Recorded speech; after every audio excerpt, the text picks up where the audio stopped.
What's up guys, and welcome back to another episode of the PS5 career mode. This is episode number 4. And we start today's episode off with a brief look at the league table. As you can see, just outside the playoffs on goal difference right now in 7th place from our first 8 games to start the season off. But Birmingham City off to a fantastic start. They're our first opponents of today's episode as we take on the Blues away at St Andrews. Of course, Jude Bellingham's former team, now at Borussia Dortmund. The Blues are right now top of the championship table, enjoying great success. But I wasn't focusing on their on-the-pitch form to start the episode off here. Instead, I'm focusing on the fact that they're playing at Ivy Lane. That's their generic stadium that EA have chosen for them. It looks nothing like St Andrews. Like, seriously, talk about breaking the immersion there. And I know it can be hard to match a generic stadium to a real life one, but you know, St Andrews, I went there a few years ago, back in like 2014, 2015. It's a nice ground, to be fair. It's a nice walk to New Street, the station as well. But it literally looks nothing like it. I mean, seriously, I can think of 2 other generic stadiums right now, off the top of my head, that look much closer to St Andrews. So I hope the EA representative that was in charge of choosing that generic stadium not got fired, but was informed of their mistake and will correct it for FIFA 22. Because it looks literally nothing like St Andrews at all.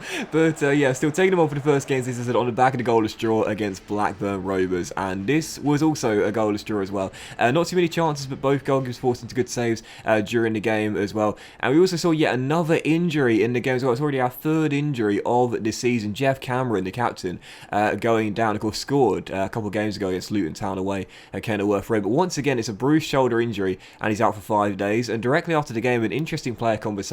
He said, "Hey Gaffer, it's been going really well for us recently. You know how happy I am playing for you and playing for this club. I just wondered if this might be a good time for us to talk about renewing my contract. I'd like to know where I stand."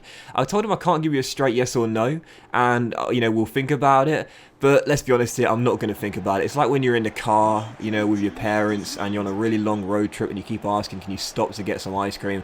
And your dad goes, "Oh yeah, we'll think about it." No, they won't. They won't think about it. In fact, they thought about it for 10 seconds and the answer was no. They're not going to do it for you. You know, and that's the same with me and Jeff Cameron. You know, I said, yeah, we'll think about renewing your contract, Jeff. It's not going to happen, mate. Don't tell him that, but he's not staying there past the year. Once his deal is up, he is out the door. But still, for the second game of today's episode, returning back to the Kiyan Prince Foundation Stadium to take on Bristol City the Robins in the 4th round of the EFL Cup.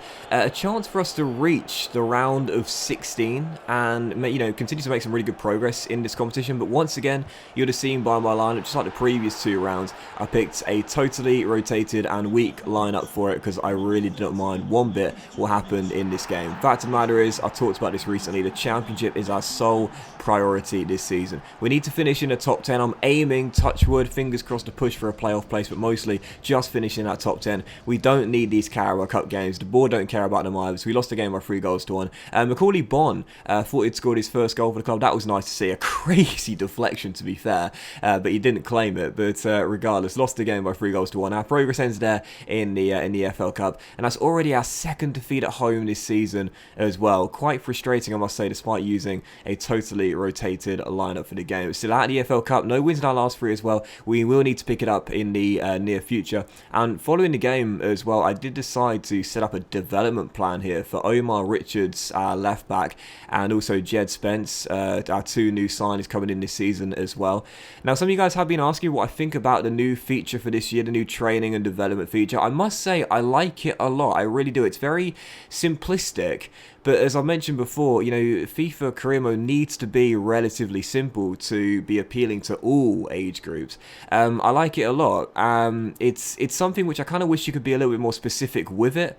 But for the most part, it's a step in the right direction for their first go at this.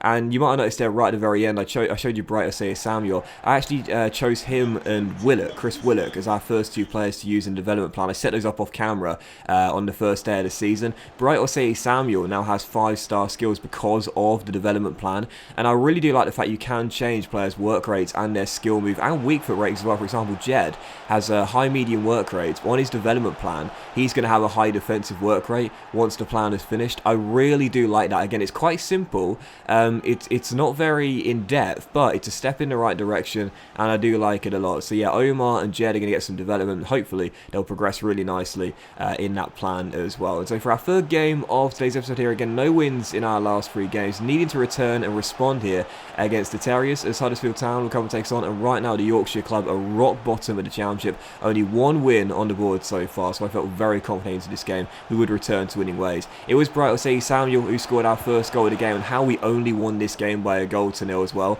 I've got no idea. We had so many great chances. Omar Richards, man, I'm going to be honest here, I know he's got a couple of assists this season, but he could have like 4 or 5 if my finishing was better. He had a couple of great little movements down the left-hand side in this game. Unfortunately, couldn't finish the chances I created with him, but in the end, Osei Samuel's goal was all we needed to return to winning ways. 1-0 there, and also 3 clean sheets in our last 4 in the championship as well. Defensively, we have really picked it up after a struggling start on that end of the pitch. And so for our 4th game of today's episode, making loads of progress in today's episode, cracking on in today's episode as well. Taking on Cardiff City, Neil Harris's Bluebirds, Super Neil Harris and his Bluebirds, taking them on away in Wales. Lost this game by a goal to nil. This game coming in midweek on Tuesday night. I had to rest a lot of players for it due to fitness and fatigue reasons. Talked about this very recently. In fact, funny enough, in the last episode, we don't have a very fixed squad here with QPR. So in the games that come in midweek like this one, we are going to struggle to get the results when we're constantly having to rotate and leave out some of our star players in the team. Lost the game by a goal to nil. Kiefer Moore the only goal, and a bit of a struggling patch of form for QPR as well. Just a 1 win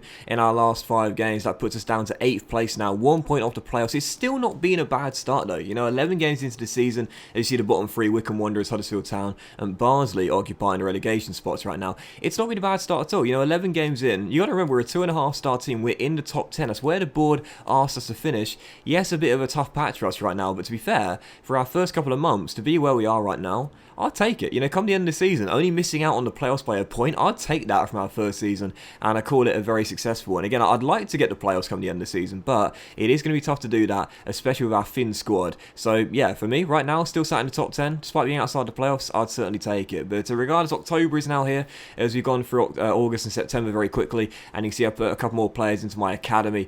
Nobody really is standing out at the moment. Kai Seymour has the highest potential, but a shockingly low overall, and Lewis Allen has the highest overalls, but his potential is okay. To be honest, I have said, you know, in this series, like in all of my series, I do try and emphasize the importance of the youth academy and do my very best to get really great youth players through the system. I don't know how many we're going to be able to get in this very first season because we don't have the money to bring in a top class scout.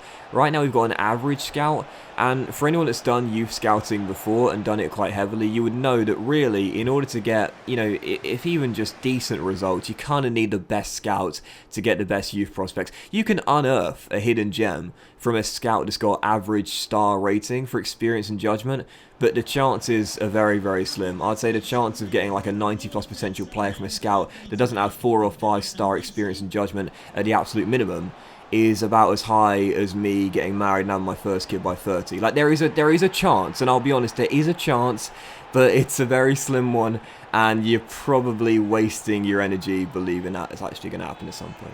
But still, for the following game here on the back of the defeat away in Wales against Cardiff, taking on Swansea City here at home, as we would take on the lads from Wales at the Kyan Prince Foundation Stadium. Aim to bounce back after a really tough patch to start the season off as well. We would score the opening goal over the game and get ourselves in front early in the first half, and in stoppage time here, still leading by a goal to nil. First game of October, Bright Osei Samuel sent through 1-on-1, and for the first time I see it. Yes, I've been told about this on the next gen console. When you score a last minute goal, the scenes are just absolutely absurd. Like, they're just so dramatic and kind of comical how dramatic they are.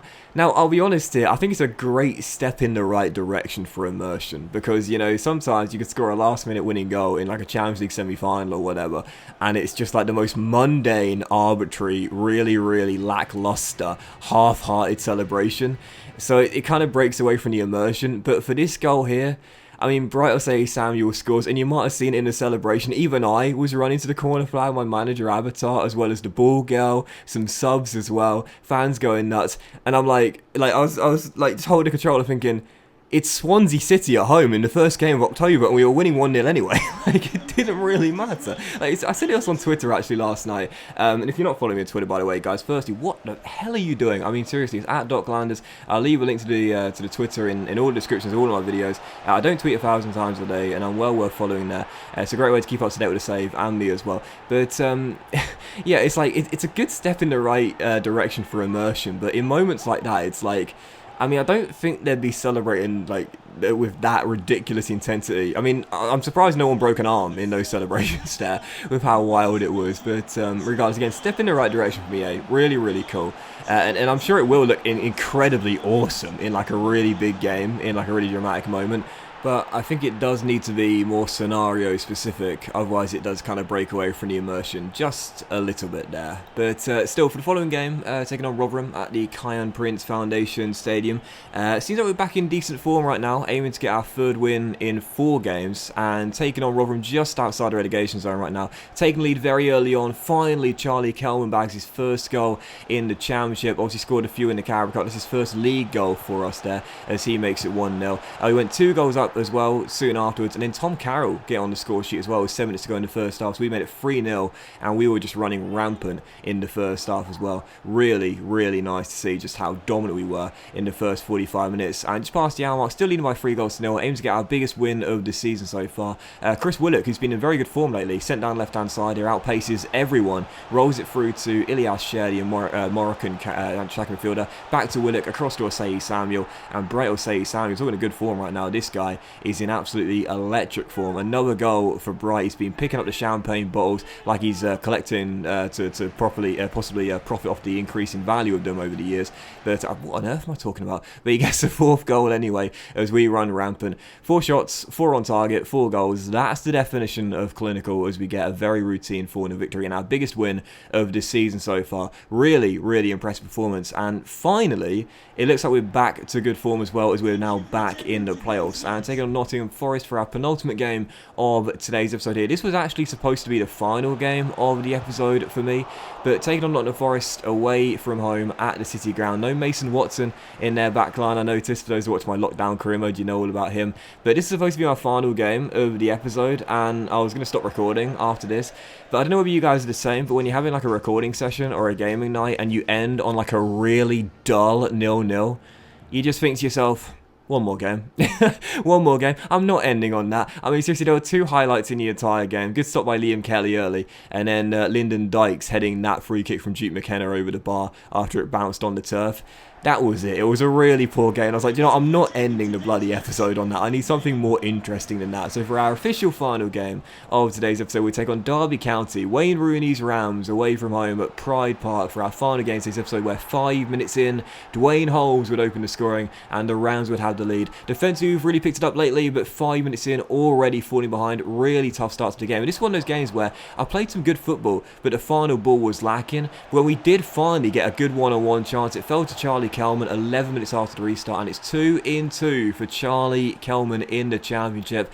And I must say, I'm starting now to prefer him in the striker role, not just ahead of Macaulay Bond, the Zimbabwean, but also Lyndon Dykes as well. The American has impressed me that much. I'm now starting to think he should be our starting striker in all of our games. So Kelman makes it 1-1. We're back on level terms. We really flipped the switch in the second half as well. Got some really good chances as we look for a winning goal and aim to come from behind to win this one. Good header there, just over the bar, as we were still tied at 1-1, but 11 minutes to go. Still tied at 1-1. Looking for that late winner. Omar Richards sent down left-hand side. Dinks it into Kelman, who scored our first. Great first touch to hold off Curtis Davis. Finds Tom Carroll into Bright Osei Samuel, and this man lately is just on another planet in terms of his form. 6.5 minutes to go, and Bright gets another as he turns the game on its head and wins it for us in the dying stages. So lovely first touch by Charlie Kelman there, keeping the chance alive. Carroll with the awareness, rolls it across to Bright on the penalty spot, and I love the Ivan Toney-esque dummy there and the first time finish